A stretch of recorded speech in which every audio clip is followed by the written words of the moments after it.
देख रहे हैं एबीपी न्यूज, आपके साथ हूं मैं रूबिका लियाकत। आज स्टूडियो में नहीं हूं, आज ग्राउंड जीरो पर हूं। उत्तर प्रदेश में चुनाव शुरू हो चुके हैं, तो कुछ दिलचस्प खबरें लेकर कुछ दिलचस्प साक्षात्कार जो है आपके सामने रखने की कोशिश होगी।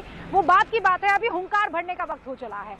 ग्वालियर में मौजूद हूँ और यहाँ पर भी चर्चा इस मसले को लेकर हो रही है कि यूपी चुनाव तो है ही, वो तो अभी निपट जाएंगे, लेकिन ये 2024 में जो नए समीकरण बन रहे हैं वो किस दिशा में जा रहे हैं। और नए समीकरण क्या है? ममता बनर्जी का एक लीडर के तौर पर खुद को उभारना, मुंबई में जाना, उद्धव ठाकरे से मुलाकात करना, शरद पवार की मौजूदगी में प्रेस वार्ता करना और उसके बाद ये कहना कि यूपीए है कहाँ, राहुल गांधी का नाम लिए बगैर तंज कसना। एबीपी न्यूज पहला चैनल था जिसने इस मसले को समझा। हमें ये मालूम था कि अब ये बड़ा मुद्दा होने वाला है और इसीलिए कल ही ये खबर हमने आप तक पहुंचा दी थी, हुंकार भरी थी। लेकिन कल पूरे तौर पर और पुख्ता तरीके पर कांग्रेस ने पलटवार नहीं किया था। आज सुबह से बयान आना शुरू हुए। कांग्रेस ने ईडी और सीबीआई से ना डरने की नसीहत ममता दीदी को दी। ममता और मोदी दोनों एक है, किसी कांग्रेस लीडर ने ये कहा। कांग्रेस लीडर्स की तरफ से ये भी कहा गया कि बगैर कांग्रेस पार्टी के आपको लगता है कि विपक्ष एक हो जाएगा और मोदी को हरा देगा, ये नहीं हो सकता है। कोई ये कह रहा है कि ममता दीदी जो है मोदी की स्क्रिप्ट पर काम कर रही है। अब ये विपक्ष जिसे एकजुट हो जाना चाहिए था 2024 के इस बड़े चुनाव से पहले, वो आपस में ही भिड़ रहा है। तो अगर आपस में भिड़ेगा तो मोदी से कैसे लड़ेगा? आज इसी पर हुंकार। सारे खास मेहमान हमारे साथ जुड़ चुके हैं, लेकिन पहले आप इस रिपोर्ट को देख लीजिए। अरे क्या यूपीए? अभी यूपीए नहीं है। यूपीए क्या है? क्या ममता जी भी वही नहीं कर रही जो मोदी जी कर रहे हैं? मोदी जी भी विधायक खरीदते हैं, ममता जी भी विधायक खरीदती हैं। मोदी जी भी पार्टियां तोड़ते हैं, ममता जी भी पार्टियां तोड़ती हैं। कि मिले सूर मेरा तुम्हारा तो सूर बने हमारा, यही आज ममता बनर्जी की रवैया है। बीजेपी की खुशी करने के लिए उनके पीछे मोदी जी खड़ा बैठे हैं। ममता बनर्जी ने मुंबई में कांग्रेस पर जो वार किया, उससे कांग्रेस गुस्से में है। बारी बारी से कांग्रेस के नेता सामने आकर दीदी पर पलटवार कर रहे हैं। एक तरफ ममता पर सीबीआई ईडी से डरने का आरोप लगा रहे हैं, तो दूसरी तरफ राहुल गांधी को हर मुद्दे पर सरकार के खिलाफ लड़ने वाला नेता बता रहे हैं। इस देश में अगर भारतीय जनता पार्टी और संघ की विचारधारा से लड़ना है तो सबको एक होना पड़ेगा और इन छोटी छोटी बातों से घबराने की जरूरत नहीं है। क्या कर लेगी ईडी? क्या कर लेगा कोई? क्या कर लेगा आईटी? क्या कर लेगा सीबीआई? अरे हिम्मत रखो, जेल जाएंगे जेल में। क्या डरते हैं क्या हम लोग? मेरा लीडर लड़ रहा है, फील्ड पे है, हर जगह जा रहा है और किसानों के लिए लड़ रहा है, दलितों के लिए लड़ रहा है और महिलाओं के लिए लड़ रहा है, महंगाई के ऊपर लड़ रहा है, सामान्य जनता के लिए लड़ रहा है। और जब लड़ते हैं और लड़ाकू लोगों को अगर आप ऐसा डिस्करेज करते हो तो मैं समझता हूँ को ये इससे बीजेपी को मदद होती है। कांग्रेस जहां ममता पर मोदी से मिली भगत का आरोप लगा रही है, वहीं टीएमसी की माने तो ममता का मोदी विरोध जग जाहिर है। दीदी क्या है, दीदी का राजनीतिक जीवन क्या है, वो कोई किसी को पास बोलने का जरूरत नहीं है। हमारी ये पार्टी एक ही पार्टी जो सारे देश में दिखाया दिया कि बीजेपी को किस तरह से लड़ना पड़ता है, किस तरह से बीजेपी को पराजित करना है। और ममता बनर्जी को हम लोग सोचते हैं कि अभी बीजेपी विरोधी लड़ाई का सबसे ग्रहणयोग्य मुख देशवासी का सामने है।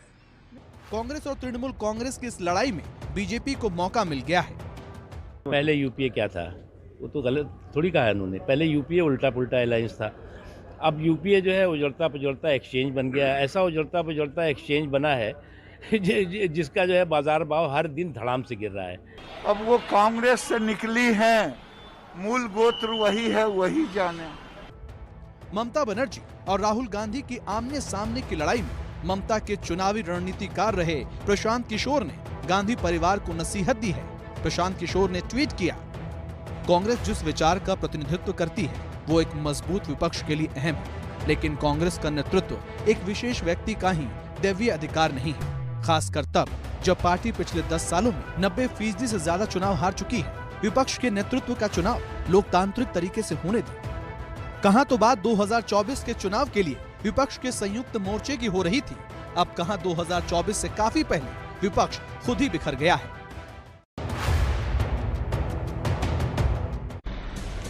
सारे खास मेहमान हमारे साथ जुड़ चुके हैं, जरा उनसे आपका तारुफ करवा देना चाहती हूँ। स्मिता प्रकाश हमारे साथ जुड़ चुकी हैं, संपादक हैं ANI की। स्मिता, वेलकम। हमारे साथ गुरदीप सप्पल साहब भी जुड़ चुके हैं, जो कि राष्ट्रीय प्रवक्ता हैं कांग्रेस के। गुरदीप साहब, आपका भी स्वागत है। तौसीफ खान साहब राजनीतिक विश्लेषक है, TMC समर्थक है। तौसीफ, इस्तकबाल आपका भी। IP सिंह साहब प्रवक्ता हैं समाजवादी पार्टी के। सिंह साहब, आपके राज्य में इस वक्त मौजूद हूँ, बहुत बहुत स्वागत है आपका भी। और शिवम त्यागी राजनीतिक विश्लेषक है, शिवम भी यहीं से ताल्लुक़ रखते हैं। शिवम, आपका भी बहुत बहुत स्वागत है।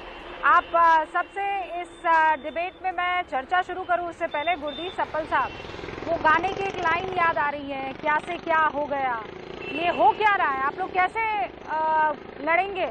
आप कह रहे हैं कि जनता त्रस्त है, महंगाई बढ़ गई है, पेट्रोल के दाम बढ़ गए हैं, मोदी जो है दिन ब दिन कमज़ोर हो रहे हैं, लेकिन आपस ही में विपक्ष लड़ेगा तो फिर कहाँ से मोदी से भिड़ेगा?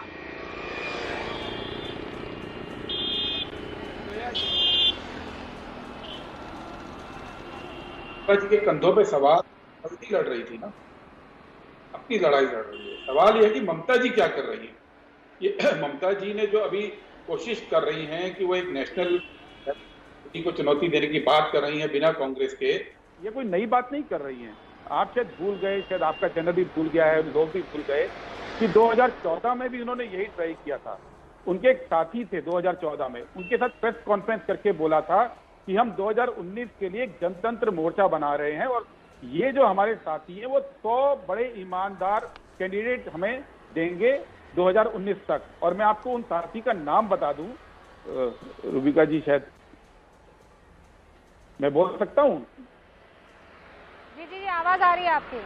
हाँ, आपकी आवाज आ रही है रूबिका जी। मैं एक ऐसी जगह पर हो सकता है थोड़ा सा 2000। हाँ, कोई बात, आप आउटडोर में समझ आता है मुझे, मैं भी किसी इंडस्ट्री से रहा।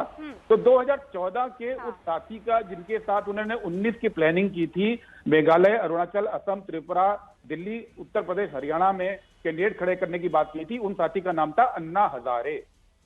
वो अन्ना हजारे के साथ 2012 से थी, 2014 को 19 फरवरी को प्रेस कॉन्फ्रेंस की थी और आज उसके 7 साल 8 साल के बाद क्या हश्र है ये हम पूरा देश जानते हैं। अब एक कंसल्टेंट अन्ना हजारे की जगह आ गए और फिर से वही उम्मीद उनकी हो रही है, वही कोशिश हो रही है। उनको ये कोशिश मुबारक हो। वो कभी यूपीए का हिस्सा थी नहीं। 2012 में उन्होंने यूपीए छोड़ा, उसके बाद मनमोहन सिंह जी की सरकार। वो कॉन्फिडेंट है सप्पल साहब, आप भी जानते हैं वो बहुत कॉन्फिडेंट है। उन्होंने बंगाल जीता है। बाकी सारी विपक्षी पार्टियां जो हैं उनको बहुत सारे शब्दों में ना सही लेकिन इशारों में वेलकम कर रही है। शरद पवार का मौजूद रहना और उनका ये कहना यूपीए है कहाँ, और शरद पवार का इसे काउंटर ना करना, ये देखिए आप तो खुद एक राजनीतिज्ञ हैं, आप समझते हैं इशारों की भाषा। नहीं, देखिए शरद पवार जी कल उनके साथ खड़े थे और 24 घंटे हो गए वो महाराष्ट्र में कांग्रेस के पार्टनर हैं। महाराष्ट्र की सरकार स्थिर है। क्या ममता जी के कहने के बाद सरकार गिर गई? वो क्या तमिलनाडु में हमारी सरकार डीएमके के साथ गिर गई है? क्या झारखंड मुक्ति मोर्चा के साथ हमारी सरकार झारखंड में गिर गई है?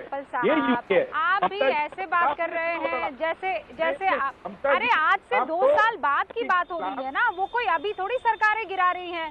ममता बनर्जी 2024 के नेतृत्व की बात कर रही है। स्मिता प्रकाश जी, सप्पल साहब बताइए ना मुझे, अभी आपके लिए डिफेंड करना थोड़ा मुश्किल होगा और मैं ये जानती हूँ कि आप तमाम तरीके के आरोप लगाएंगे और हो सकता है उन आरोपों में सच्चाई हो। सप्पल साहब रुकिए ना एक सेकंड, मैं आपको मौका दूंगी। स्मिता प्रकाश, आप इस सिचुएशन को कैसे रीड कर रही हैं, जरा मुझे ये बताइए। आप आगे चले गए, एक लाइन में मेरा जवाब तो लीजिए। आपने बात कीजिए। अच्छा बोलिए। सप्पल साहब 1 मिनट, अब मेरी बारी आ गई ना। बोलिए। कौन बोले आप? जिसको रूबिका जी मैं बोल लेती हूँ। सप्पल साहब, जो ममता बनर्जी ने कहा, उन्होंने गलत क्या कहा? वो भी आपकी पार्टी से ही निकली हैं, शरद पवार भी आपकी पार्टी से ही निकले हैं। सीधा कांग्रेस को आड़े हाथ लिया है। जो कांग्रेस के लोग जो जिन्हें कहना चाहिए वो बात ममता जी ने कही है। अगर कांग्रेस विपक्ष का नेतृत्व नहीं संभाल सकती तो वो साइड हट जाए, खाली करे वो जो ऑपोजिशन लीडर की जो बात चलती है अगर वो खाली कर दे, क्योंकि आपने देख लिया कि 8 साल में कहीं लीडरशिप तो दिखाई नहीं दिया, ना आपकी पार्टी में ना यूपीए में। तो अब अगर यूपीए के जो कॉन्स्टिट्यूएंट्स हैं, अगर आप ममता को नहीं भी मानते कि वो यूपीए की कॉन्स्टिट्यूएंट है, लेकिन ऑपोजिशन में तो है ना, टीएमसी जो है वो ऑपोजिशन में तो है ना पार्लियामेंट में। और अगर उनमें से कोई भी कहता है कि यूपीए तो it's not really there anymore, और जो कांग्रेस है वो उसका नेतृत्व नहीं संभाल सकती। और जाहिर सी बात है, अब जो प्रशांत किशोर ने कहा रूबिका कि कहा it's not a divine right कि कांग्रेस हमेशा ऑपोजिशन का लीडर बनता रहेगा। आखिर किस गीता, कुरान, बाइबल या ग्रंथ में लिखा हुआ है कि इसी परिवार से कोई निकलेगा और यही परिवार का जो लीडर है वो या तो प्रधानमंत्री बनेगा या लीडर ऑफ द ऑपोजिशन बनेगा? ये कहीं लिखा तो नहीं हुआ ना किसी सुनहरे अक्षरों में। तो अगर कोई नहीं संभाल सकता, देखिए अगर आप देखें हिस्ट्री में तो एक हिस्ट्री क्या कंटेम्प्रेरी हिस्ट्री है, एनटीआर ने भी बनाया था ना एक थर्ड फ्रंट, तभी उन्होंने भी कहा था कि जरूरी नहीं कि बीजेपी और कांग्रेस से ही कोई हो, let's make a third front. तो यही बात फिर से उभर रही है। तो आप देख सकते हैं कि एक तीसरा फ्रंट उभर रहा है। अगर कांग्रेस उसमें शामिल होना चाहता है मे बी बाय 2022 2023 तो फिर कोई बात बनती है, लेकिन अभी ऐसे तो नहीं लग रहा जैसे कि कांग्रेस जो है वो it can provide an opposition worth it's while, क्योंकि 5 साल पिछली सरकार में हो गए, अब इस टर्म में पूरे होने वाले 10 साल भाई वो शरद पवार से, अगर ऑपोजिशन ऐसे ही बिखरी वो उद्धव ठाकरे से मिली। हाँ सपल साहब जी इस पर जवाब ले लीजिए। सपल साहब मैं आपके पास भी आऊंगी और स्मिता जी जो कह रही है उसका जवाब, हाँ उसका जवाब मैं आपसे लूंगी। पहले मैं बस अपने 2-3 मेहमानों से और ओपनिंग रिमार्क ले लूं और उसके बाद सपल साहब आप याद रखिएगा कि आपको ये जवाब देना है। आईपी सिंह साहब, फिर चेहरे तो बहुत सारे हैं ना, ममता बनर्जी खुद को कैसे प्रोजेक्ट कर सकती है? अखिलेश यादव अपने आप को भी प्रोजेक्ट कर सकते हैं, शरद पवार बुजुर्ग भले ही है लेकिन वो भी कह सकते हैं कि मैं अगवा हूँ, उद्धव ठाकरे मान लीजिए वो चाहेंगे कि मैं अगवा बनूं, और बाकी वो तमाम लोग हैं। तो आईपी सिंह साहब, आप ममता बनर्जी को लीडर मान चुके हैं?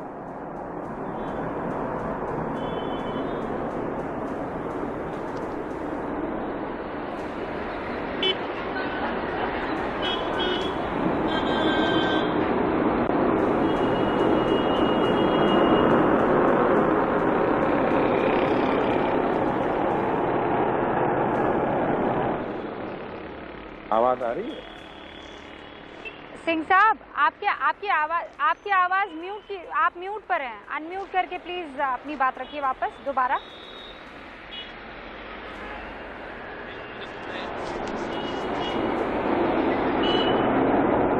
मेरा जवाब लीजिए, मेरी आवाज आ रही है?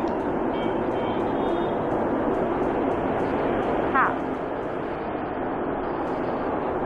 नहीं सिंह साहब आपकी आवाज नहीं आ पा रही है, मैं दुरुस्त करवाती हूँ फिर आपके पास आती हूँ। शिवम त्यागी, मैं आपके पास आऊँ उससे पहले तौसीफ खान साहब, ममता बनर्जी क्या अपने आप को एक लीडर के तौर पर थोपने की कोशिश नहीं कर रही हैं? अगर लीडर बनना ही है तो एक पहले आप लोग आपस में इलेक्शन करवा दीजिए।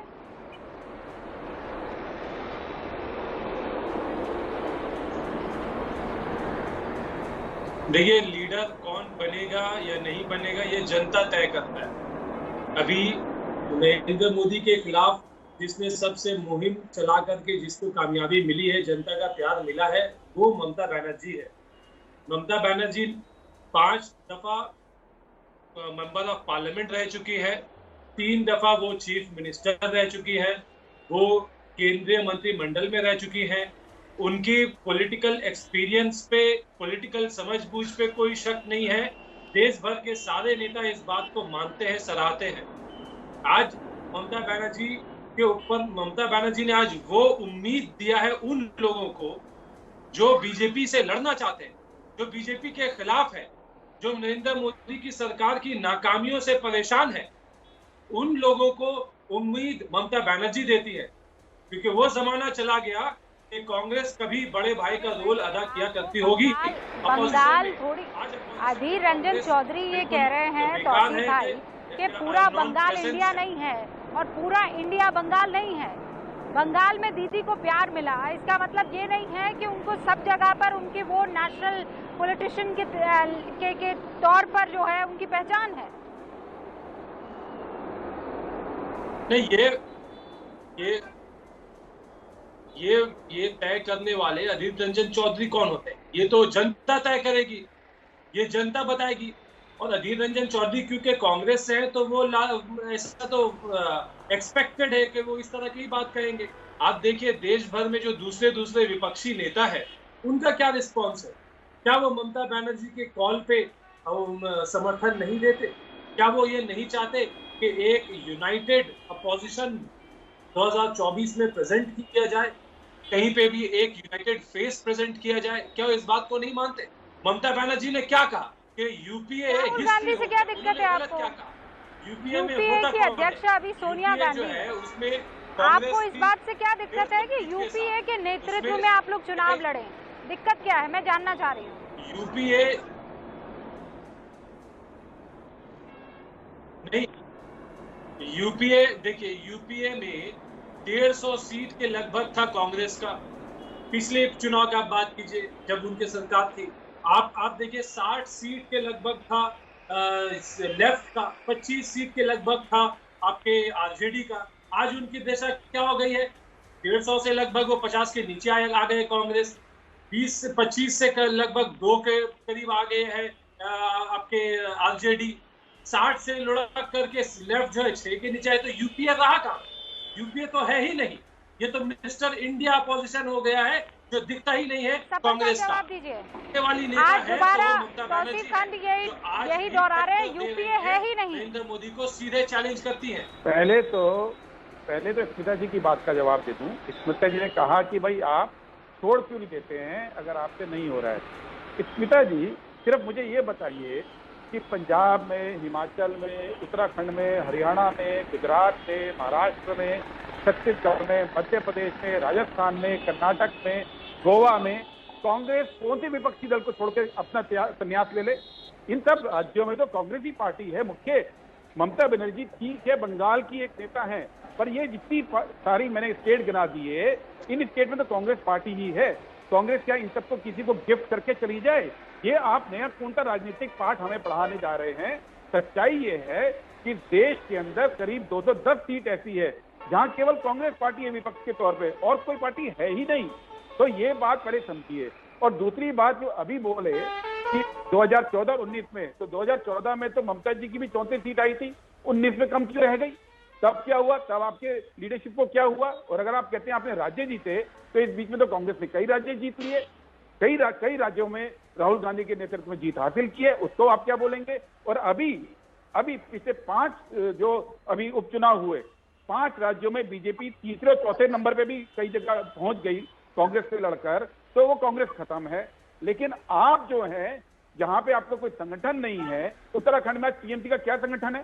टीएमसी किसके लिए वहां चुनाव लड़ने जा रही है? हाँ, तो निर्विवाद रूप से है ना। सपल साहब, आपकी पार्टी है, आप डिफेंड करेंगे, आप दुनिया आपके लीडर को लीडर नहीं मान रही है, लेकिन आप उनको लीडर मानने के लिए पुरजोर कोशिश करेंगे। ये आपका राइट है सर, ये आपका राइट है। लेकिन डेमोक्रेसी में ये आपको राइट नहीं मिलता है कि आप परफॉर्म ना करें, उसके बावजूद आप कहें नहीं खेलूंगा तो मैं ही, वरना हम नहीं खेलेंगे। ये कैसे? बैटिंग मैं ही करूंगा, और अगर मैं नहीं करूंगा तो ये लिया बैट और मैं चल दूंगा। ऐसे थोड़ी होता है सर। ये आप चुनाव लड़ रहे हैं ना, कोई गली मोहल्ले में मैच थोड़ी आप खेल रहे हैं। अरे कि नहीं खेलेंगे तो राहुल गांधी खेलेंगे क्योंकि बैट हमारा है, वरना कोई नहीं खेलेगा। रुबिका जी, मैंने फिर याद दिलाऊं, अन्ना हजारे किया था ममता बनर्जी ने कांग्रेस के खिलाफ। ममता बनर्जी 2016 में लड़ी कांग्रेस के खिलाफ, 2021 में लड़ी कांग्रेस के खिलाफ। आज वो अपने को दिखा रही है कि मैं कांग्रेस से साथ थी, अब मैं अलग हो गई। भाई आप तो 2012 में अलग हो गए थे, तो आप हमको प्रवचन मत दीजिए। ममता बनर्जी कभी बीजेपी के साथ होती हैं, कभी बीजेपी के खिलाफ होती हैं, कभी बीजेपी की कैबिनेट में होती है, कभी बीजेपी को नेचुरल एलाई बोलती हैं। वो तो सारी पार्टियां रही है सर, कोई एक पार्टी बता दीजिए जो बीजेपी के साथ ना रही हो, और वो सिर्फ एक ही पार्टी है ना, कांग्रेस। तो फिर इस लिहाज से तो आप किसी से गठबंधन मत कीजिए। पूरा विपक्ष एकजुट कभी हो ही नहीं सकता है, क्योंकि कभी ना कभी किसी ना किसी लेवल पर बीजेपी के साथ आप नहीं, वो पार्टियां रही हैं।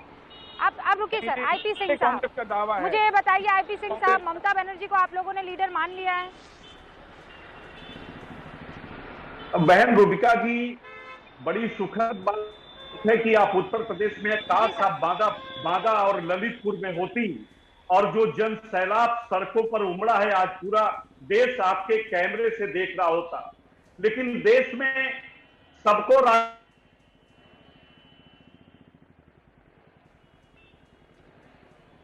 करने का हक है, पर समझते हैं असली दुश्मन कौन है, किसानों का, युवाओं का, महिलाओं का। ये पूरा देश इस बात को समझता है। विपक्ष एक कॉमन मिनिमम प्रोग्राम पर अपना गठबंधन निश्चित तौर से 2024 से पहले बनाएगा।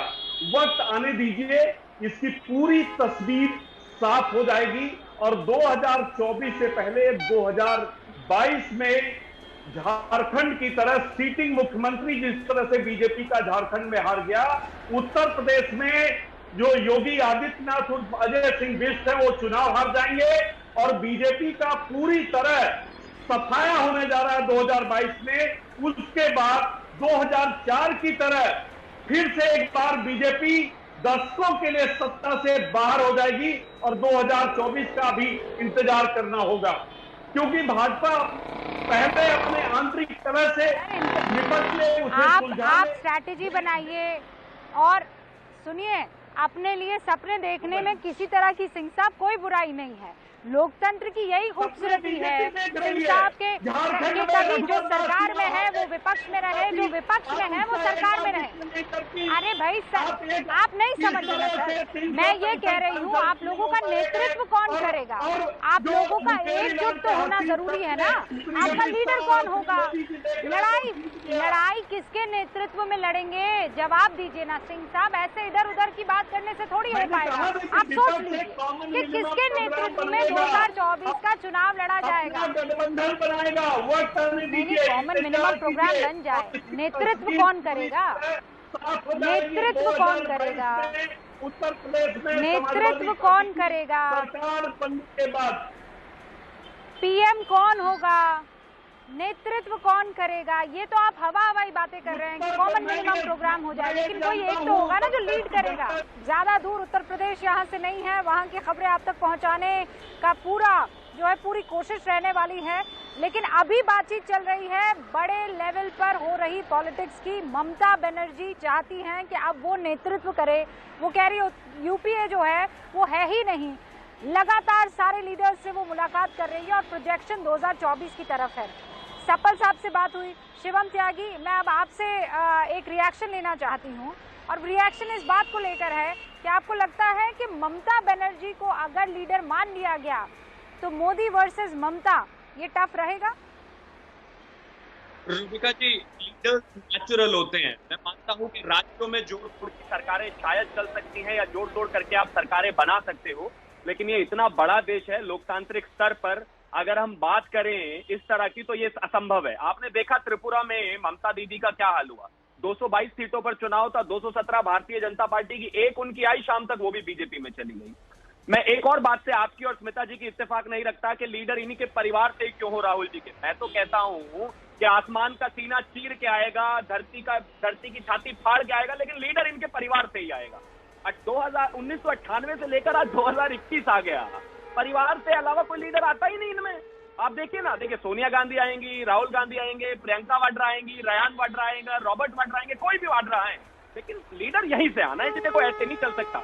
दूसरी बात, सप्पल साहब ने कहा कि 24 घंटे हो गए हैं, अभी तक देखिए गठबंधन टूटा नहीं है। सप्पल साहब अखंड ज्योत जलवा दीजिए माता रानी के सामने, 24 घंटा और 20 मिनट और हो गए हैं, अभी तक टूटा नहीं है। मतलब अब मिनटों के हिसाब से आप गठबंधन चलाएंगे क्या कि 24 घंटे हो गए तो गठबंधन टूटा नहीं। और लास्ट में एक और चीज कहना चाहता हूं, ममता दीदी की एक बात में जो दम है वो ये कि राहुल गांधी वाकई ही इस देश में जब रहते ही नहीं है तो वो लीड कैसे करेंगे।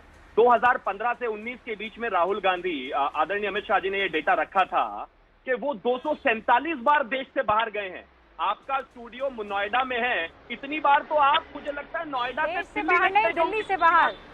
हाँ, मैं नहीं मैडम, दिल्ली से बाहर तो वो गए हैं करीब। हाँ, लेकिन ये दिल्ली से बाहर तो आप नोएडा से दिल्ली नहीं गई होगी जितनी बार वो विदेश हुआ है। तो कैसे बनेंगे इस देश के लीडर, आप बताइए। देखिए इस पे सफल साहब, देखिए बीजेपी बहुत साल से राहुल जी पे अटैक करती है। अगर आपके लिए राहुल जी इतने इंपॉर्टेंट है हम भी जानते हैं, क्योंकि एक ही व्यक्ति है जो इस समय आपसे मुकाबला कर रहा है, आपकी विचारधारा से मुकाबला कर रहा है। वो इटली में मुकाबला कर रहे हैं, हिंदुस्तान में नहीं मुकाबला कर रहे हैं। मैं आपके बीच में नहीं बोला, मैं आपके बीच में नहीं मैं बोला। बोल नहीं, मैं बीच में नहीं सर, सवाल है, मतलब एक छोटे से आदमी का सवाल नहीं ले सकते आप। सवाल ये नहीं है, मैं भी बीच में बोल सकता था ना, मैंने आपको पूरा मौका दिया। मैं छोटा सा सवाल, लेकिन वो लड़ कहाँ रहे हैं बताइए। तो 47 बार देश के बाद आप देखिए जो बीजेपी के अरे इतनी आप सेंसिटिविटी समझिए। तो इसके राष्ट्रीय नेता हिंदुस्तान में अपने शहर में गया जितनी बार वो घूमने चले। सवाल सिंपल सा है कि आप लोगों की पार्टी ने पन्ना प्रमुख बना लिए, पन्ना प्रमुख हर एक बड़ा मास्टर स्ट्रेटेजी, लेकिन अभी राजस्थान में तीसरे चौथे नंबर पे आई, पन्ना प्रमुख हवा हो गए। 10 राज आपने ना एक डेटा और गलत दिया था, पन्ना प्रमुख हवा हो गए। एक अब आप बीजे मत बोलिए, आप मुझे बोलने देंगे नहीं तो मैं अपनी तरह नहीं बोले दूंगा। भारतीय जनता पार्टी मैं नहीं बोलने दूंगा। शिवम त्यागी एक सेकंड रुकिए, शिवम त्यागी एक एक करके तू मैं नहीं, तू मैं नहीं। सफल साहब, शिवम त्यागी एक एक करके दोनों जेंटलमैन प्लीज। हाँ दोनों एक एक करके। सफल साहब आप जवाब दें 20 सेकंड में, उससे पहले बस ये सुन लीजिए कि सर आप बीजेपी पर तो अटैक कर सकते हैं, आपके विपक्ष के साथी ही अब आपका साथ नहीं दे रहे हैं, उनको क्या कहेंगे? रुबिका जी, ये पहले तो इस बात को पहले भ्रम को दूर कीजिए कि ममता बनर्जी कांग्रेस की यूपी की साथी नहीं थी। पिछले 10 साल से कांग्रेस अब चुनाव लड़ती आई है। अगर आप इस पाएंगे देश से तो ये फेर पत्रकारिता में नहीं गिना जाएगा। 2012 में उन्होंने तोड़ा, 14 में कांग्रेस के खिलाफ लड़ा, 16 में कांग्रेस के खिलाफ लड़ा, 21 में कांग्रेस के खिलाफ लड़ा। आप इस बात को, दूसरी बात, ममता जी की ये कोशिश पहली बार नहीं हो रही। 2014 में अन्ना जी के साथ थे, अब प्रशांत जी के साथ हैं। 2014 का हश्र सबको पता है, पूरे देश में 100 कैंडिडेट जिताए थे। 2019 के चुनाव में बाकायदा प्रेस कॉन्फ्रेंस करी थी, खत्म। अभी भी सर आप जिस तरीके से ममता बनर्जी पर आप निशाना साधिए ममता बनर्जी पर, लेकिन बाकी विपक्षी पार्टियां क्या आपकी तरफ है कि ममता बनर्जी की तरफ है? स्मिता, आज ये थोड़ा सर ये महत्वपूर्ण है, आप समझ नहीं रहे हैं। स्मिता, आज की तारीख में अगर ये लोग आपस में ही चुनाव करने लगे कि कौन हमारा नेतृत्व करेगा, आपको लगता है राहुल गांधी को वोट पड़ेगा? बहुत सिंपल सी बात है। आज की सफल साहब मेरा सवाल, देखिए अभी जो है they are just gathering forces, जो कहते हैं ना कि सब एक साथ हो रहे हैं, एकजुट हो रहे हैं। इसका नेतृत्व कौन करेगा ये बाद में तय होगा। जब भी एक थर्ड फ्रंट बनता है, जब भी एक फ्रंट बनने की कोशिश होती है, तब जो नेतृत्व की बात होती है वो बाद में तय होता है। लेकिन अगर आप कहें कि ममता के पास, जैसे अधिर रंजन ने कहा कि ममता के पास एक नेशनल छवि नहीं है, वो सिर्फ बंगाल तक सीमित है, ये बात तो मोदी के बारे में भी कहा जाता था कि वो सिर्फ गुजराती हैं, उनका कोई नेशनल स्टेचर है नहीं। अगर आप नेशनल स्टेचर की बात करते हैं तो राहुल गांधी कहाँ के रहे? वो तो केरला के हैं, तो उनका नेशनल स्टेचर तो है नहीं। आप कह रहे हैं कि राहुल गांधी हर जगह से लड़ते हैं, कहां पर लड़ते हैं? वो कहीं और तो जाते नहीं है। सिर्फ अगर उनको अपना उत्तर प्रदेश भी छोड़ना पड़ा और केरला चले गए, तो आप अभी अगर आप बात करें तो नेशनल छवि किसी की भी नहीं है। शरद पवार को देख लीजिए, शरद पवार डिफेंस मिनिस्टर, रक्षा मंत्री रह चुके हैं, वो चीफ मिनिस्टर भी रह चुके हैं। ममता बनर्जी चीफ मिनिस्टर रह चुकी है, अखिलेश यादव चीफ मिनिस्टर रह चुके हैं। ये सब जो है, इन्होंने सबने कुछ ना कुछ पद तो लिया है। राहुल गांधी ने क्या रिस्पॉन्सिबिलिटी ली है अभी तक? राहुल गांधी ने तो कांग्रेस की रिस्पॉन्सिबिलिटी भी नहीं ली है। सिर्फ जाके एक एक्टिविस्ट की तरह लड़ना मरना वो बात नहीं होती है, उसमें कोई रिस्पॉन्सिबिलिटी नहीं दिख रहा कि कोई whether he can take on the responsibility of running a coalition of various parties. I'm sorry, पर अभी कोई ऐसे कोई लक्षण दिखाई नहीं दे रहे राहुल गांधी में तो लीड यूपीए। इस पे मुझे बोलना है रुबिका जी। सफल साहब, सवाल ये है, शुक्रिया सीता जी, आपने ये माना कि राहुल गांधी, रुबिका जी इसके बाद मुझे भी 10 सेकंड, अकेले नेता हैं जो लड़ रहे हैं, झगड़ रहे हैं, आरएसएस के खिलाफ संघर्ष करते हैं। आरएसएस के खिलाफ आज यही राजनीति है सीता जी, यही राजनीति को राहुल गांधी सिग्निफाई करते हैं। और यही बीजेपी का दर्द है कि एक व्यक्ति है जिसको ना वो खरीद सकते हैं, जिसको वहां जा सकते हैं, जिसको ना वो दबा सकते हैं। ये है कि कांग्रेस आज भी बीजेपी के बाद 6 राज्यों में अकेले और कोalition में पावर में है, अकेली कांग्रेस तौसीफ खान साहब, इस बात को साहब कह रहे हैं कि राहुल गांधी को खरीदा नहीं जा सकता है, उनको बैंड नहीं किया जा सकता। ये इनडायरेक्टली आपके नेता पर आरोप है कि ममता बनर्जी पर किसी तरह का कोई प्रेशर। ममता बनर्जी का तो मैं बता देता हूँ ना, वो 20 अगस्त को रूबिका जी ऑल पार्टी मीटिंग में उन्होंने बोला कि नहीं देखिए और हम आपको अभी कोई लीडर मानने को तैयार नहीं है, लेकिन इस हुंकार शो में सबसे ज्यादा लीडर के तौर पर आप ही थे, क्योंकि सबसे ज्यादा बात आप ही कर रहे थे। आप रुकिए सर, 1 सेकंड रुक जाइए। तौसीफ खान,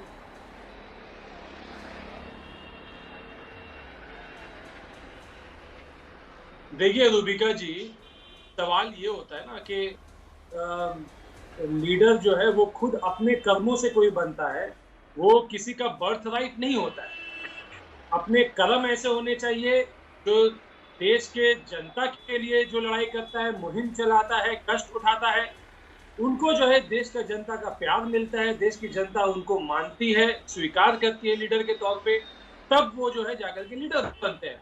और ये क्योंकि हम बर्थ राइट है हमारा, और हम ही लीडरशिप की पोजीशन में बैठेंगे, और लीडरशिप की पोजीशन में बैठ करके आप परफॉर्म भी नहीं कर पाएंगे, और उसके बाद आप कहेंगे जो अभी आप कह रही थी कि भाई बैट हमारा है तो मैं ही बैटिंग करूंगा, ओपनिंग बैटिंग में मैं ही जाऊंगा, ऐसा नहीं होता है।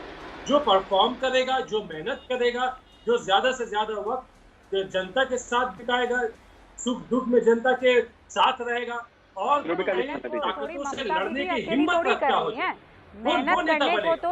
मेहनत करने को तो अखिलेश यादव भी कर रहे हैं, मेहनत करने को तो दूसरे विपक्ष के लीडर्स भी कर रहे हैं।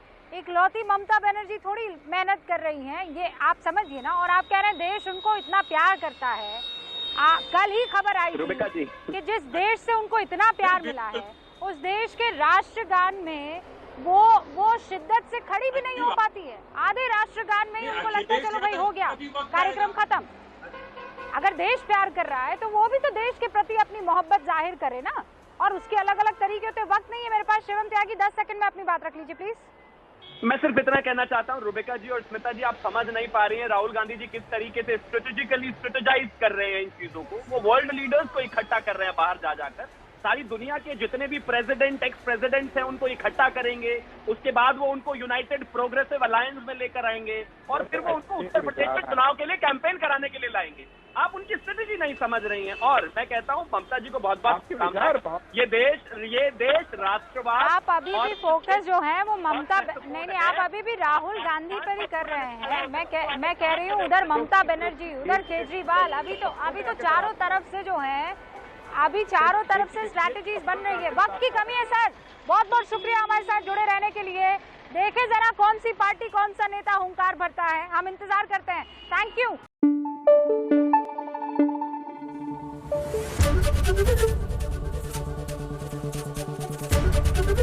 एबीपी न्यूज आपको रखे आगे।